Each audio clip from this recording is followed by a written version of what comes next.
આજની ધર્મકથા. પ્રણામ.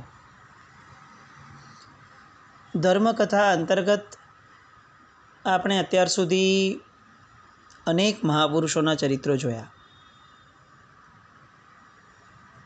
દરેક સમુદાયની કેટલાક સમુદાયની પાઠ પરંપરા પણ આપણે જોઈ. આચાર્ય ભગવંતો, એમની નિશ્રામાં રહેલા કેટલાક પ્રભાવક મુનિ ભગવંતો, જેમનું નામ લેતા પણ આપણા કર્મો બળી જાય એવા ઉત્તમ જીવન જીવનારા એવા સાધુ ભગવંતોના ચરિત્રોને આપણે સંવેદી રહ્યા છીએ. હજી આપણા કેટલાક ઉત્તમ પુરુષોના ચરિત્રો બાકી છે. એમની ધારામાં જઈએ એની પહેલાં એક આવો ભાવ થાય છે કે એક અઠવાડિયું એવા વ્યક્તિઓના ગુણ ગાવા માટે આપણે ફાળવીએ કે જે વ્યક્તિઓને નોર્મલ કોર્સમાં કદાચ આપણે કોઈએ ઓળખી જ નથી અથવા ઓળખવાનો પ્રયત્ન પણ નથી કર્યો. આપણે અત્યાર સુધી જે ચરિત્રો લીધા ને એ લગભગ બધા જ ચરિત્રો એવા છે કે જે કોઈક ને કોઈક પુસ્તકોમાં અંકિત થયા, જેમની માટે કોઈક પુસ્તકો લખાયા, જેમના ચરિત્રો લખાયા, જેમને પૂજનીય માની અને મહાપુરુષોએ એમની જીવનકથની લખી લોકો સામે આદર્શ પુરવાર થાય એટલા માટે. હવે એવા ઉત્તમ આત્માઓના ચરિત્રો આ અઠવાડિયામાં ગુણ ગાવા છે કે જેઓને કદાચ નામ છે જ બધાના જ, પણ તેમ છતાં પણ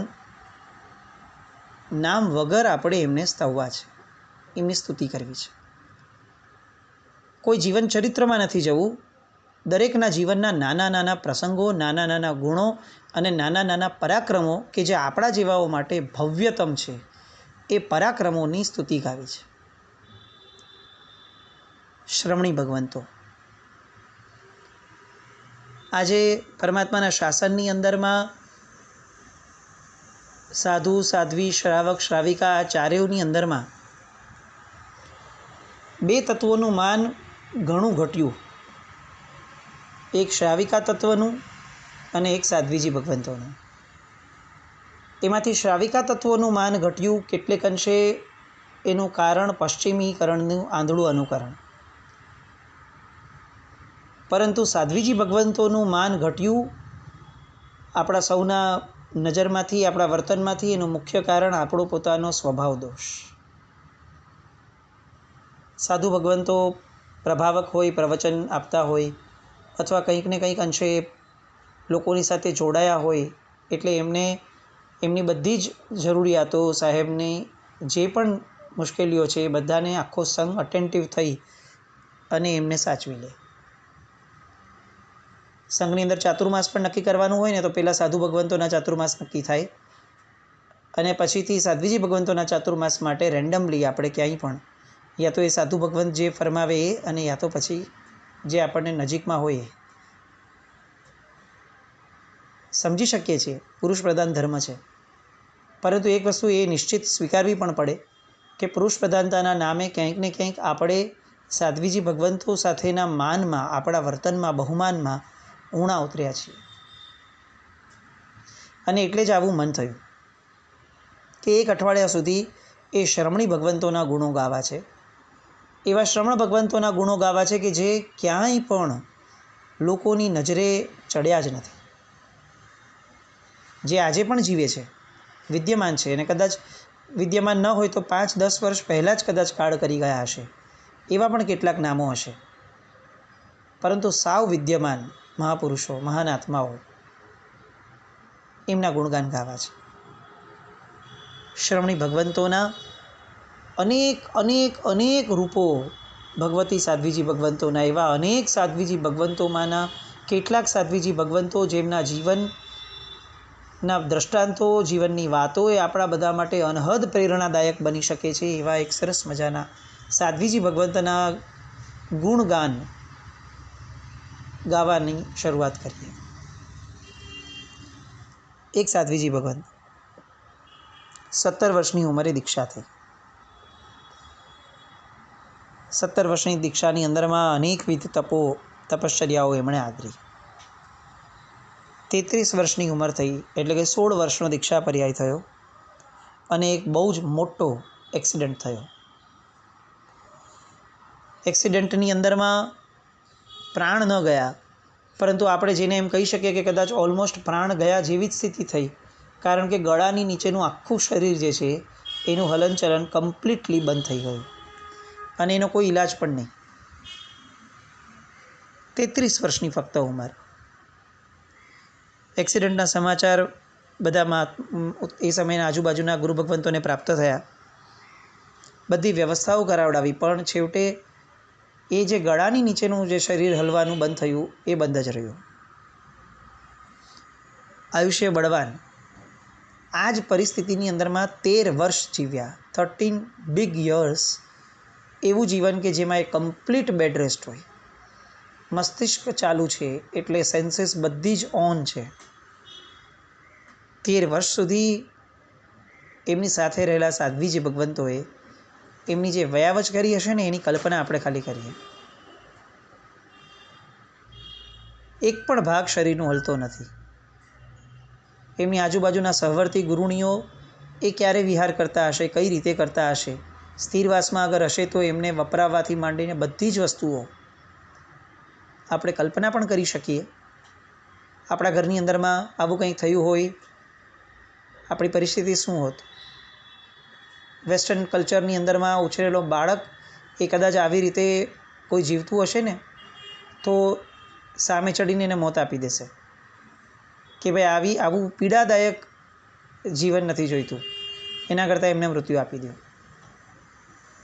પણ આ ભગવતી સાધ્વીજી ભગવંતો એટલા જ ઉલ્લાસપૂર્વક એમના ગુરુબહેનોએ જે એમની ભક્તિ વયાવચ 13 વર્ષ સુધી કરી, આ ખરા સાધ્વીજી ભગવંતોનું ખરું સ્વરૂપ છે. ખરી વાત હવે શરૂ થાય.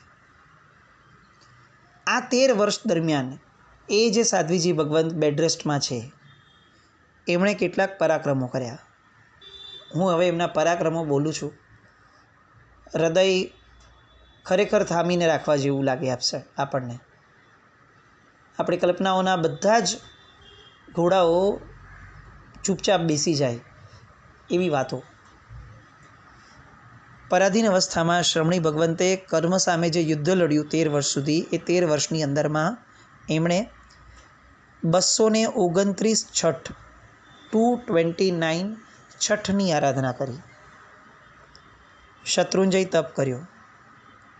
દર પોષ દશમીએ અઠ્ઠમ કર્યો. 108 આંબિલ સળંગ કર્યા. વર્ધમાન તપની 50મી ઓળી એ દરમિયાન કરી.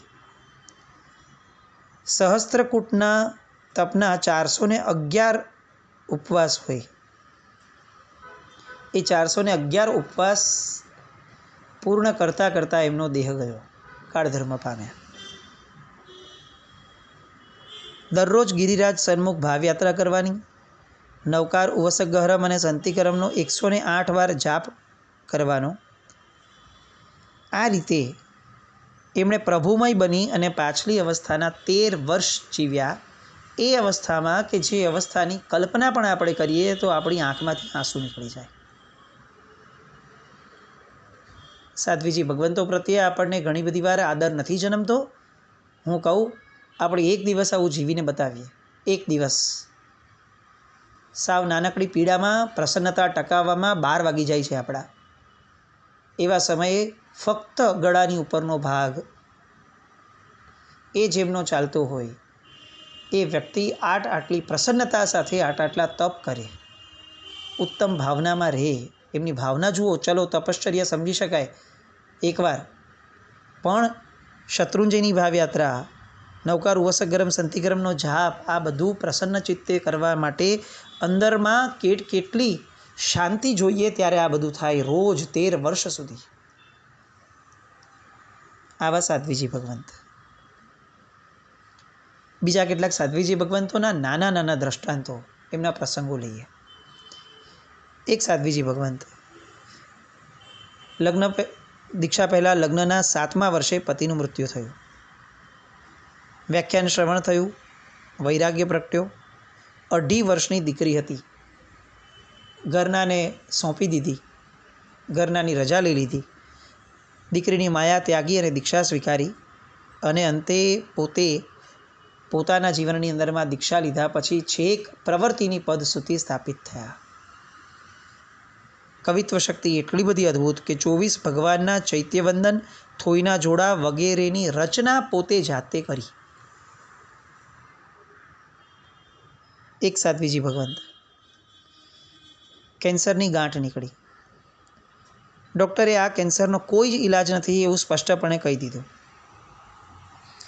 પણ નૌકાર પ્રત્યેની શ્રદ્ધા અનહદ. ડૉક્ટરે કીધા પછીથી પણ પોતાના જીવનની અંદરમાં એક ભાવ સતત રહ્યા કર્યો કે આ નૌકાર જ બધું બરાબર કરશે અને નૌકાર બધું જ બરાબર કરશે. કરોડ નૌકાર ઉપર થયું, લોહીની ઉલટી થઈ અને કેન્સરની ગાંઠ એ લોહીની ઉલટીમાં બહાર નીકળી ગઈ. ડૉક્ટર માટે આજે પણ આશ્ચર્ય. એ જ સાધ્વીજી ભગવંતને એકવાર ઝેરી નાગણે ડંખ માર્યો. ફરીથી એ નૌકાર જ એમનો ડૉક્ટર બન્યો. શરીરમાંથી ઉલટી થઈ અને ઉલટી દ્વારા ઝેર બહાર નીકળી ગયું. સૌથી મોટી સાધના કદાચ આ બધાની સાથેની વિશેષ ગણી શકાય આ કાળમાં એ સાધના એ હતી કે આ સાધ્વીજી ભગવંતે એમના આખા જીવનકાળ દરમિયાન એલોપથી દવાનો સંપૂર્ણ ત્યાગ રાખ્યો. જે ભયંકર હિંસા, પ્રચુર હિંસા, અનાચારના પાયા ઉપર આખીને આખી એલોપથીની જે દવાની પદ્ધતિ છે એ દવાની પદ્ધતિની નાનામાં નાની દવા પણ લેવી એ અનાચારનું પોષણ છે. આપણે આજે કમ અને લેવી પડે છે એ વસ્તુ અલગ થઈ, પણ એવા પરાક્રમી સત્વશાળી જીવો કદાચ આંગળીના વેઢે ગણાય એટલા પણ નથી કે જે જીવો સંપૂર્ણપણે આવી એલોપથી દવાનો ત્યાગ રાખે. આ સાધ્વીજી ભગવંત જિંદગીભર માટે એલોપથી દવાનો ત્યાગ કર્યો. ટોટલ જીવનની અંદરમાં 8 કરોડ નૌકારના જાપ એમણે કર્યા. એક સાધ્વીજી ભગવંત દીક્ષાના પ્રથમ દિવસથી જ આ જીવન લીલોતરી ત્યાગ. દાળ શાકમાં લીલું મરચું, કોથમીર આ હોય તો પણ નહીં વાપરવાનું. ધાણા જીરું અને લાલ મરચું પાણીમાં હલાવી અને રોટલી સાથે વાપરી લેવાનું. આવા જ એમના એકાસના થતા હતા. વર્ધમાન તપની સતત આરાધના ચાલુ જીવનકાળ દરમિયાન. એક સાધ્વીજી ભગવંત 7 વર્ષની વયે દીક્ષા. રોજના 150 શ્લોક કંઠસ્થ કરવાના. કમસે કમ 6 ભાષાઓનું જ્ઞાન સાહેબજીને હતું. આ પૂર્વમાં થયેલા સાધ્વીજી ભગવંત બહુશ્રુત બન્યા. 11 અંગોનું અધ્યયન કર્યું. મહત્તરા પદથી વિભૂષિત થયા. સંવત 1507માં ખંભાત તીર્થની અંદરમાં વિમલ ચરિત્ર મહાકાવ્યમાં આ શ્રમણી ભગવંતની સ્તુતિ કરાઈ છે જ્ઞાનસાગર સુરી મહારાજ સાહેબ દ્વારા, જેમાં એમની માટે પ્રવીણા, વિધિ સંયોતા, સરસ્વતી સદ્રશા કહી અને એમને વખાણ્યા છે આચાર્ય ભગવંતે. એક સાધ્વીજી ભગવંત રોજના 3000 શ્લોકોનો સ્વાધ્યાય કરવાનો. 10 વૈકાલિક આગમ અને વિતરાગ સ્તોત્રના પાઠ એનો સ્વાધ્યાય થાય પછી જ પાણી વાપરવાનું. રોજના 10 કલાકનો મૌન અને રોજની નૌકાર મહામંત્રની 20 બાંધી નૌકારવાળી ગણવાની અને ગણવાની જ. પ્રત્યેક તપસ્યામાં 3 દેવવંદન અલગથી સાધ્વાચારમાં જે હોય એના સિવાય 31 વાર એમણે ગિરિરાજની ચોવિયારો છઠ પૂર્વકની યાત્રા કરવાનું ભવ્ય પરાક્રમ કર્યું છે. 31 વાર ચોવિયાર છઠ કરીને સાત યાત્રા. 105 ઓળી 229 છઠની આરાધના જીવનકાળ દરમિયાન. 68 ઉપવાસની ભીષણ તપશ્ચર્યા શરૂ કરી 61માં ઉપવાસે પોતે દિવ્ય એવું સમાધિ મરણ પ્રાપ્ત કર્યું. એક સાધ્વીજી ભગવંત 108 વાર ચોવિયાર છઠ કરીને સાત યાત્રા કરવાનું ગજબનાક પરાક્રમ અને પારણે પણ ઋષભદેવ ભગવાનના દર્શન કરી ગિરિરાજ ચડીને પછીથી જ નીચે આવીને પારણું કરવાનું. આવા સાધ્વીજી ભગવંતો જેમના જીવનના ગુણગાનો ગાઈએ એટલા ઓછા પડશે. 7 દિવસ સુધી આ એક સિરીઝ, એક સાધ્વીજી ભગવંત. નામો લઈ શકાત કેટલાય સાધ્વીજી ભગવંતોના, પણ નથી લેવા. કારણ કે નામ લેશું ને ત્યારે આપણે એ સાધ્વીજી ભગવંતને ગોતશું કે એ સાધ્વીજી ભગવંતની અનુમોદના. અને આ વ્યક્તિ પૂજાના ફ્લોમાં આપણે એટલા બધા બાયસ્ડ અને પક્ષપાતી થઈ જઈએ છીએ કે જ્યાં એ નથી દેખાતું એવી વ્યક્તિઓ પ્રત્યે આપણે સદભાવને રેઝ નથી કરતા. અને એટલે જ આ દરેક ચરિત્ર, દરેક દ્રષ્ટાંતો, દરેક પ્રસંગો અને દરેક ગુણાનુવાદમાં આ આખા અઠવાડિયા દરમિયાન આપણે અનામી સાધના કરવી છે. એક કવિએ બહુ સરસ વાક્ય લખ્યું હતું, નનામી નીકળે એની પહેલાં જે અનામીની સાધના કરે ને એનું નામ જ અમર થાય છે. આ અનામીપણું એ આપણા જીવનમાં પણ આવે. આપણે પણ કંઈક ખોવાઈ જઈએ સાધનાઓ કરીને. આપણી માટે પણ કોઈ કંઈ બોલવું હોય તો એની આગળ નામ ન હોય એમ જ કહી શકે કે અચ્છા એક વ્યક્તિ, એક શ્રાવક, એક શ્રાવિકા. આવા સંકલ્પપૂર્વક, આવી ભાવનાપૂર્વક આ એક અઠવાડિયાનો ક્રમ, એક આયામ આપણે શરૂ કર્યો છે આજથી. એક સાધ્વીજી ભગવંત. એ સાધ્વીજી ભગવંત કયા છે શોધવાનો પ્રયત્ન કરવા કરતાં દરેક સાધ્વીજી ભગવંત આવા જ છે એવી માન્યતા આપણામાં ઊભી થાય તો હું એવું માનું છું કે બહુ જ ફાસ્ટ પરમાત્માના શાસનની અંદરમાં જે બધી ઘૂસી ગઈ છે સાધ્વીજી ભગવંતો પ્રત્યેના ઉપેક્ષા ભાવની, એમાં કંઈક કમી આવે. બિકોઝ એ બહુ જરૂરી છે. ઉપેક્ષિતપણામાં આપણે આપણા ઘરમાં જીવી નથી શકતા 2, 4, 5 દિવસ. અને કોઈક કરોડપતિની દીકરી, કોઈક બહુ જ પ્રતિષ્ઠિત વ્યક્તિની દીકરી, કોઈક બહુ જ ભાવોલ્લાસપૂર્વક દીક્ષા લીધેલી દીકરી, આ બધી દીકરીઓ જ્યારે ઉપેક્ષિત થતી હશે ત્યારે એ વેદના, માનસિક વેદનાઓ કેવી હશે એની કલ્પના છે ને આપણે કરી શકીએ એમ નથી. અને એટલે જ આ એક સિરીઝ, એક અઠવાડિયા માટે આપણે આ અલ્પ વિરામ લઈએ છીએ મહાપુરુષોના ચરિત્રોમાં. અને આ એક સિરીઝ, એક સાધ્વીજી ભગવંત, એમાં આપણે આગળ વધીએ છીએ. જીન આજ્ઞા વિરુદ્ધ કંઈ પણ બોલાયું હોય તો મિચ્છામિ દુક્કડમ. રોજ આવા એક પછી એક સાધ્વીજી ભગવંતોના દ્રષ્ટાંતો, એમની વાતો અને એમના પ્રત્યેનો અનહદ બહુમાન આપણા સૌના હૃદયમાં જન્મે એવી શુભ મંગલ કામના. પ્રણામ. જૈનમ જયતિ શાસન.